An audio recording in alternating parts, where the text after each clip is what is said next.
It's been a while, but the European badminton community is together under one roof at the BEC Congress here in beautiful Malta. It was a busy day, but how do you feel after the members forum? Yeah, it's been great to get everybody here together again. Obviously, we've had a real lack of opportunity to come together as a community over the last 2 years. You know, we've been able to engage with each other virtually, but you can't really replace the physical engagement, the small pieces of conversation, the opportunities to share best practice and knowledge, and also just to enjoy being in the company of your colleagues around Europe and in the European badminton community. So I think at the end of the day, I feel quite tired. I haven't done a physical meeting day like this since the start of COVID, but I feel really quite satisfied in terms of the outcomes of the forum. And obviously, we have an evening tonight, and then looking forward to the ADM tomorrow as well.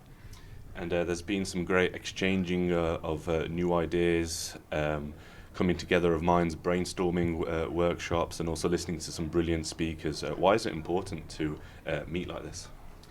Yeah, I think we really tried this year, because of the experience we've had with COVID, to structure it around, let's say, three key themes. The first was we really wanted to allow our members the opportunity to share best practice of things that they've experienced over the last 2 years. So we looked at best practice in terms of COVID recovery, but also best practice in terms of sustainable development. What does that mean for our sport now going forwards? You know, how can we implement it? How can we develop it? So it was really a focus on best practice and knowledge sharing. And I think we've also seen over the last 2 years, there's been quite a big turnover in staff members at our member associations. So for them, the new people coming into our community, to be able to hear from other member associations that there are common problems, there are people that they can discuss and exchange with, I think that's been very valuable and worked very well today. Second theme we really wanted to do was test some ideas that we've been working on at Badminton Europe level. So that's around applications for EU funding, but also the social return on investment model. So trying to put a real number on what is the social impact value of badminton within Europe and within our different member associations. And we really wanted to use today as an opportunity to road test those ideas, you know, to understand whether they're of value to our members, how we can improve them, and really how should we take them forward. So that was our kind of second area.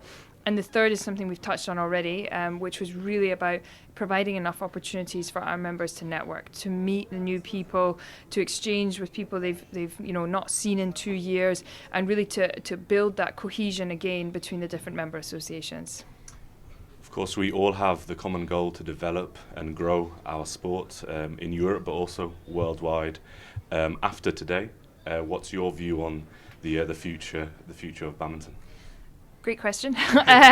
No, I think my personal takeaway from today was actually one of the French Federation outlined it very well, the way that they've adapted their mindset. You know, very traditionally, we've looked at our national governing bodies, so our member associations, as being the regulators of the sport in their country, the organisers of competitive events, and creating the pathways for success in elite sport. That remains, and it remains critical and part of our core. But I think the evolution that we've seen over the last 2 years, and our colleagues from the French Federation talked about it, is that we also have a bigger role to play in society. So around engaging people in our sport to be active, to be healthy, to create inclusive societies. What is the role that our sport can play in sustainable development? And these are big ideas and topics to discuss. So it's not like standing here today I have all the answers going forward.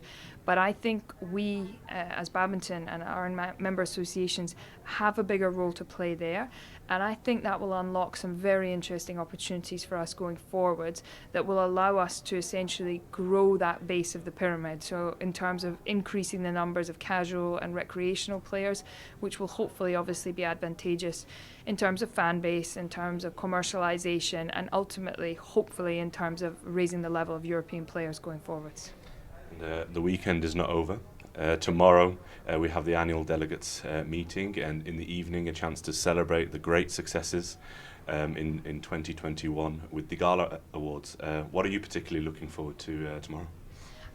Probably not having to get in front of a microphone again. It's been a long day for me today. No, but it's Again, an ADM that we're able to do physically in person, which is much nicer than over a Zoom conference. It's been very procedural the last 2 years, and it's obviously important that we've done it, but an ADM in person is something different, and it is still a very special annual touch point with our members.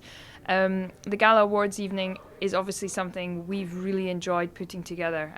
We recognise that there are so many unsung heroes within our sport, so it's not just the fantastic players that we have, but it's also around technical officials or people who are doing work behind the scenes that perhaps don't normally get the recognition that they deserve.